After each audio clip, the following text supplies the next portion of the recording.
ఇది yoke part మనం ఏం చేసాము 2 లేయర్స్ ఫోల్డెడ్ మీద అంటే సింగిల్ లేయర్. ఇది నా క్లాత్ ఉంది కాబట్టి నేను ఇలా తీసుకున్నాను. మీ క్లాత్ లేకపోతే 2 లేయర్స్ అయినా తీసుకోవచ్చు. ఇప్పుడు ఇలా రాంగ్ సైడ్ కి నేను ఫోల్డ్ చేసుకున్నాను. రాంగ్ సైడ్ కి ఫోల్డ్ చేసుకొని నేను ఎంత వదిలాను 2 ఇంచెస్ నాడా కోసం వదిలాను ఇలా ఫోల్డ్ చేయడానికి. సో 2 ఇంచెస్ బిగినర్స్ కి అయితే మీకు 2 ఇంచెస్ కి మనం నాడా వదిలాం కాబట్టి ఆ 2 ఇంచెస్ కి ఒక మార్క్ చేసుకోండి. ఇలా మార్క్ చేసుకున్నప్పుడు మీకు ఏమవుతుందంటే స్టిచ్ చేసేటప్పుడు ఫోల్డింగ్స్ రావు. ఈజీగా మీరు కరెక్ట్ గా ఈ మార్కింగ్ దగ్గరికి ఇలా ఫోల్డ్ చేసి స్టిచ్ చేసుకోవచ్చు. అండ్ ఇంకొకటి ఇక్కడ రా ఎడ్జెస్ లేవనుకోండి 1/4 ఇంచ్ ఫోల్డ్ చేసి ఆ 1/4 ఇంచ్ ఇక్కడికి ఫోల్డ్ చేయాలి. రా ఎడ్జ్ ఉండింది అనుకోండి డైరెక్ట్ గా ఇలాగే ఫోల్డ్ చేసుకోవచ్చు. ఇక్కడ మనం 1 ఇంచ్ సీమ్ అలవెన్స్ వదిలేము జాయింట్ కోసం. సో ఒక 1/2 ఇంచ్ డిస్టెన్స్ లో ఈ 2 ఇంచెస్ వదిలేసి ఒక మార్క్ చేసుకోండి. ఇప్పుడు స్టిచ్చింగ్ ఇక్కడ నుంచి స్టార్ట్ చేసి లాక్ వేసి ఇక్కడికి వచ్చాక ఇక్కడ లాక్ వేసేయండి.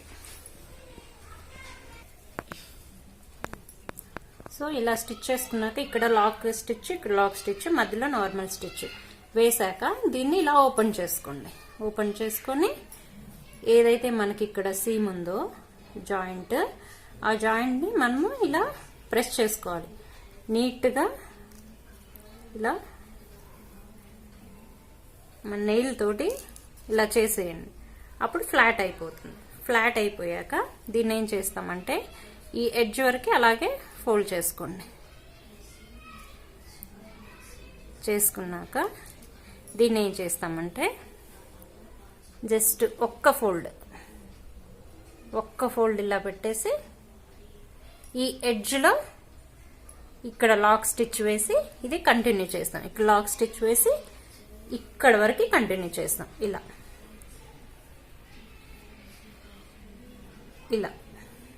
అట్ ద సేమ్ టైం దీనికి కూడా జస్ట్ ఇలా ఫోల్డ్ చేసేసి ఇక్కడ ఫోల్డ్ చేసి కంటిన్యూ చేస్తాం ఎడ్జ్ వరకు. ఇక్కడ లాక్ స్టిచ్ ఇట్లాగే ఫోల్డ్ చేసుకుంటూ ఇక్కడ ఒక లాక్ ఇలా కంటిన్యూ చేయాలి. దాన్ని ఏం చేస్తాము, ఈ ఆల్రెడీ నాకు సాల్వేజ్ ఉంది, ఇక్కడ రా ఎడ్జ్ ఉంది కాబట్టి నేను ఇక్కడ 1/4 ఫోల్డ్ చేయట్లా. జనరల్ గా ఎలా చేస్తారు, ఇక్కడ 1/4 ఫోల్డ్ చేసి ఆ 1/4 ఇంచ్ ఫోల్డ్ ని ఎగ్జాక్ట్లీ ఈ 2 ఇంచెస్ ఫోల్డ్ కి ఓవర్ ల్యాప్ అయ్యేలాగా చేసుకుంటాం. చేసుకొని ఈ ఎడ్జ్ లో స్టిచ్ వేసుకుంటాం. నాకు ఇప్పుడు ఆల్రెడీ రా ఎడ్జ్ ఉంది కాబట్టి నేను డైరెక్ట్ ఇలాగే పెట్టి 2 ఇంచెస్ మార్క్ పైన ఈ ఎడ్జ్ పైన ఎగ్జాక్ట్లీ ఎడ్జ్ పైన మనం స్టిచ్ కంటిన్యూ చేస్తాం ఫుల్. సో ఇలా ఫోల్డ్ చేసేసుకొని మనము దీన్ని యోక్ పార్ట్ ని ఫినిష్ చేసుకుంటాం. ఇది యోక్ పార్ట్ ఫినిష్ అయిపోయినట్టు. ఇప్పుడు బాటమ్ చూద్దాం.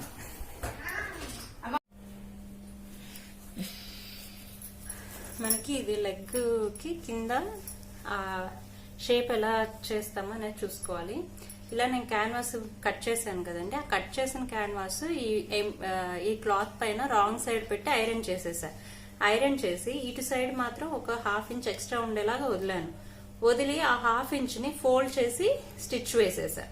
స్టిచ్ వేసిన తర్వాత ఇటు సైడ్ మాత్రం మనం ఎంత వదిలాం, ఇక్కడ 1/2 ఇంచ్ వదిలాం. సో ఇక్కడ కూడా ఒక 1/2 ఇంచ్ వదులుకొని కట్ చేసేసుకుంటాం. కట్ చేసుకొని ఇది ఫోల్డ్ చేసి మిడ్ పాయింట్ తీసుకోండి. ఇక్కడ మిడ్ పాయింట్ తీసుకోండి. ఈ 1/2 ఇంచ్ మార్కింగ్ చేసుకోండి. చేసుకున్నాక ఇది ఇలా ఈ మిడ్ పాయింట్ ఓవర్లాప్ అయ్యేట్లు పెట్టుకొని ఇక్కడ పిన్స్ పెట్టేసుకోండి, మీకు ఈజీగా ఉంటుంది.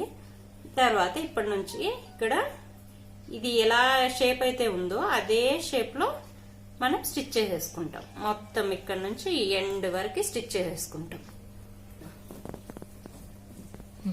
సో ఇలా స్టిచ్ చేసుకుంటాం. స్టిచ్ చేసుకున్నప్పుడు ఈ స్టిచ్ ఎక్కడ పడాలంటే ఎగ్జాక్ట్లీ ఈ క్యాన్వాస్ కి క్లాత్ కి ఇన్ బిట్వీన్ పడాలి. క్యాన్వాస్ మీద పడకూడదు, అట్లానే క్లాత్ కి క్యాన్వాస్ కి ఎక్కువ డిఫరెన్స్ ఉండకూడదు. ఈ షేప్ లోనే ఎగ్జాక్ట్ గా స్టిచ్ చేసుకుంటాము. స్టిచ్చింగ్ అయిపోయాక మనం ఏం చేస్తామంటే ఈ షేప్ ని ఎగ్జాక్ట్లీ ఒక 1/4 ఇంచ్ వదిలేసి కట్ చేసుకుంటాం. కట్ చేసుకున్నప్పుడు ఈ ఎక్సెస్ క్లాత్ అంతా వెళ్ళిపోతుంది.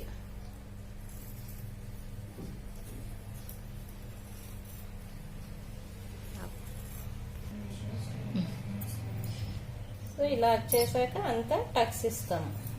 ఈ ఎడ్జెస్ లో ఈ కార్నర్స్ దగ్గర ఇవ్వండి, బాగా స్టిచ్ వరకు వెళ్ళకూడదు. స్టిచ్ కి కొంచెం దూరంగా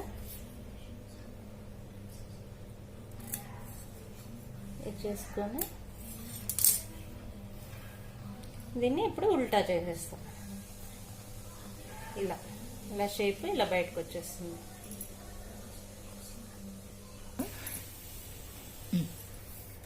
ఇలా ఉల్టా చేసినప్పుడు, టర్న్ చేసినప్పుడు ఈ రా ఎడ్జెస్ అంతా లోపలికి వెళ్ళిపోయాయి. ఇది బేస్ లాగా ఉంటుంది. క్యాన్వాస్ కింద ఉండడం వల్ల కాళ్ళ దగ్గర స్టిఫ్నెస్ ఉంటుంది. సో ఇలా షేప్ మనకి డిజైర్డ్ షేప్ అనేది వస్తుంది. వచ్చాక ఇక్కడ ఈ పైన ఈ ఎడ్జ్ దగ్గర ఒక స్టిచ్ వేస్తాం. ఎడ్జ్ అంటే 1/4 ఇంచ్ డిస్టెన్స్ లో ఇక్కడ నుంచి ఈ ఎడ్జ్ చివరి దాకా ఇలా ఇలా స్టిచ్ వేసుకుంటూ వచ్చేస్తాం. అప్పుడు కాలు ఇక్కడ కింద బాటమ్ ఫినిషింగ్ అయిపోతుంది. మనకి ఎక్స్ట్రా ఇక్కడ ఉండిపోయిందో రాంగ్ సైడ్, దీన్ని కూడా హెమ్ అయినా చేసుకోవచ్చు, లేదా ఒక స్టిచ్ అయినా వేసేసుకోవచ్చు. ఇక్కడ ఇది ఏంటంటే ఇది ఇట్లా బయటికి రాకుండా ఇక్కడ ఇంకొక స్టిచ్ వేసేసుకోవచ్చు, లేదా హ్యాండ్ హెమ్ స్టిచ్ అయినా వేసుకోవచ్చు. ఇక్కడ మీరు కొద్దిగా లెంత్ ఎక్కువ అనుకుంటే ఒక 1 ఇంచ్ ఫోల్డ్ చేసి అయినా స్టిచ్ చేసుకోండి. ఇలా రెండు అయిపోయినాయి. ఇప్పుడు ఏం చేయాలంటే రైట్ ఆన్ రైట్ ప్లేస్ చేసి రెండింటిని మనము సైడ్స్ జాయిన్ చేసుకుంటాం. పిస్తా పార్ట్ ఉంటుంది కదా, క్రాచ్ డెప్త్, ఈ క్రాచ్ డెప్త్ లో రెండు వైపులా రైట్ ఆన్ రైట్ వేసి స్టిచ్ చేసుకుంటాం. సైడ్ ఇక్కడ నుంచి స్టార్ట్ చేసి మనం 1/2 ఇంచ్ సీమ్ తోటి స్టిచ్ చేసుకోవచ్చు. ఇక్కడ లాక్ చేసి మళ్ళీ ఇక్కడికి వచ్చి ఎండ్ చేయాలి. అటు సైడ్ కూడా సేమ్ అలానే ఈ రెండు పీసెస్ ఇలా పెట్టేసి ఇక్కడ లాక్ చేసి ఇక్కడికి వచ్చి మళ్ళీ లాక్ చేయొచ్చు. ఇలా స్టిచ్ చేసుకోవాలి. మనం ఏం చేస్తామంటే దీనికి ఎగ్జాక్ట్ గా బ్యాక్ సైడ్ కలిసేలాగా ఒక టక్ పెట్టుకోండి. అంటే ఇవి రెండు మనకి కింద బాటమ్ పార్ట్ అటాచ్ చేసేటప్పుడు ఈజీ అవుతుంది. అండ్ ఈ ఎడ్జ్ ఇలా ఫోల్డ్ చేసుకొని ఇక్కడ ఒక టక్ పెట్టుకోండి. లేదు మార్కింగ్ చేసుకున్నా పర్లేదు, జస్ట్ చాక్ తోటి మీరు మార్క్ చేసుకున్నా సరిపోతుంది. అట్ ద సేమ్ టైం దీన్ని కూడా ఆల్రెడీ ఇక్కడ స్టిచ్డ్ లైన్స్ ఉన్నాయి, స్టిచ్ చేసాం కదా మనం ఇక్కడ నుంచి ఇక్కడ వరకు. ఆ లైన్స్ వదిలేసి దాన్ని ఇలా ఫోల్డ్ చేసుకొని ఈ మధ్యలో టక్ పెట్టుకోండి. ఇప్పుడు వీటన్నిటిని జాయింట్ చేసేది ఎలానో చూపిస్తాం. సో ఇది మనం మార్క్ చేసుకున్నాం కదా, ఇక్కడ టక్స్ పెట్టాం కదా, ఇక్కడ ఇక్కడ ఇక్కడ టక్స్ పెట్టాం కదా. ఇది యోక్ పార్ట్, కింద పార్ట్ అది పిస్తా క్రాచ్ డెప్త్ ఉండే సైడ్. ఇది మనం ఎక్కడైతే జాయింట్ చేసామో అంటే ఇక్కడ ఇది ఫ్రంట్ పార్ట్. సేమ్ దీనికి ఆపోజిట్ లో బ్యాక్ వస్తుంది అనమాట. మనం మార్క్ చేసిన దగ్గర ఇది బ్యాక్ అవుతుంది. So right on right, always right on right పెట్టాలి. రైట్ సైడ్ ఇది ఫ్యాబ్రిక్ రైట్ సైడ్, ఇది రాంగ్ సైడ్. ఇలా ప్లేస్ చేసి ఇక్కడ నుంచి స్టార్ట్ చేసి స్టిచ్చింగ్ ఒక 1/2 ఇంచ్ డిస్టెన్స్ లో స్టిచ్ చేసుకుంటూ వెళ్ళాలి. బట్ ప్లీట్స్ పెట్టుకోవాలి. ఆ ప్లీట్స్ ఎలా పెట్టాలి అంటే ఇటు సైడ్ ప్లీట్ ఇటు వచ్చినప్పుడు ఇటు సైడ్ ప్లీట్ ఆపోజిట్ డైరెక్షన్ అంటే ఇలా రావాలి. ఈక్వల్ డిస్టెన్స్ లో ఇలా స్టిచ్ చేసుకుంటాం. ఇక్కడ ఒక పిన్స్ పెట్టేసుకోండి. పిన్స్ పెట్టుకొని ఇలా ప్లీట్స్ పెట్టేసుకుంటూ వస్తాము. దీనికి ముందు ఏంటంటే ఈ బ్యాక్ పార్ట్ ఉంది కదా, ఈ బ్యాక్ పార్ట్ ని ఇక్కడ మనం మార్క్ చేసుకున్నాము. సారీ, ఇది ఈ బ్యాక్ పార్ట్ ని ఇంకొక క్రాచ్ సైడ్ తో ఇలా మ్యాష్ చేసి బ్యాక్ పార్ట్ ఒకే ఒక ప్లీట్ చాలు. ఇక ఇటు సైడ్ కానీ అటు సైడ్ కానీ ఇటువైపు ఒక ప్లీట్, క్రాచ్ ఇటు సైడ్ ఒక ప్లీట్ పెట్టి ఫోల్డ్ చేసేసి ఇంకా స్టిచ్ వేసేసుకోండి. ఇక్కడ నుంచి స్టార్ట్ చేసి స్టిచ్ ఇలా కంటిన్యూ చేసి ఇక్కడికి వచ్చేసి ఎక్కడైతే మనము టక్స్ పెట్టుకున్నామో ఆ టక్స్ ఇంకా ఇక్కడ ఒకవేళ మీరు మ్యాచ్ చేయాలి అనుకుంటే ఈ టక్ ఆ టక్ బ్యాక్ కూడా ఎక్కువ ప్లీట్స్ పెట్టుకొని మ్యాచ్ చేసుకోవచ్చు. వద్దు అనుకుంటే వెనకాల ఒకే ఒక ప్లీట్ పెట్టి మిగిలిందంతా ఏదైతే ఎక్సెస్ ఉందో అదంతా ఫ్రంట్ ప్లీట్స్ పెట్టేసుకుంటా వచ్చేసి జాయింట్ చేసేసుకోండి. ఇలా అవుట్వర్డ్ ప్లీట్ ఇటు సైడ్ ఒకటి ఇటు సైడ్ ఒకటి పెడతాము. పెట్టాక ఇంకా వెనకాల ఏం పెట్టుకోని అవసరం లేదు ప్లీట్స్. ఫ్రంట్కి తిరిగాక ఇలా ఫుల్ ప్లీట్స్ పెట్టేస్తాం. అటు సైడ్కి ఇక్కడ ఇటు సైడ్కి ప్లీట్స్ పెట్టేస్తాము.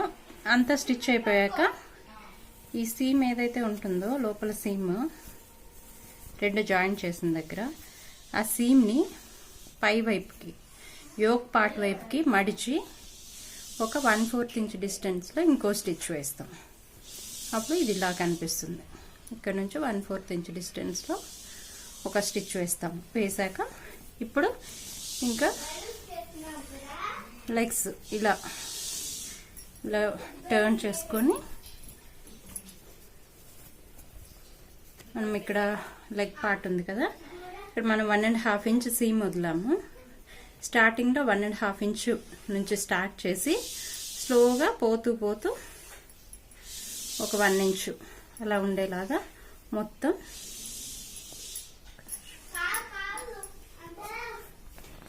ఇక్కడ నుంచి స్టార్ట్ చేసి లాక్ స్టిచ్ వేసి ఇలా కంటిన్యూ చేసి ఇక్కడికి వచ్చాక ఈ క్రాచ్ లెవెల్కి వచ్చేటప్పటికి ఇక్కడ ఫ్రంట్ అండ్ బ్యాక్ 2-3 స్టిచ్చెస్ వేయాలి. ఎందుకంటే మనం కూర్చొని లేచినప్పుడు ఇక్కడ కొంచెము స్టిచ్చెస్ బ్రేక్ అయ్యే ఛాన్సెస్ ఉంటుంది. సో 2 to 3 స్టిచ్చెస్ ఇక్కడ రానిచ్చి ఆ తర్వాత మళ్ళీ remaining part as usual continue చేసి ఇక్కడికి ఎండప్ చేస్తాము. సో ఇలా చేస్తే ప్యాంట్ స్టిచ్చింగ్ అయిపోయినట్లు.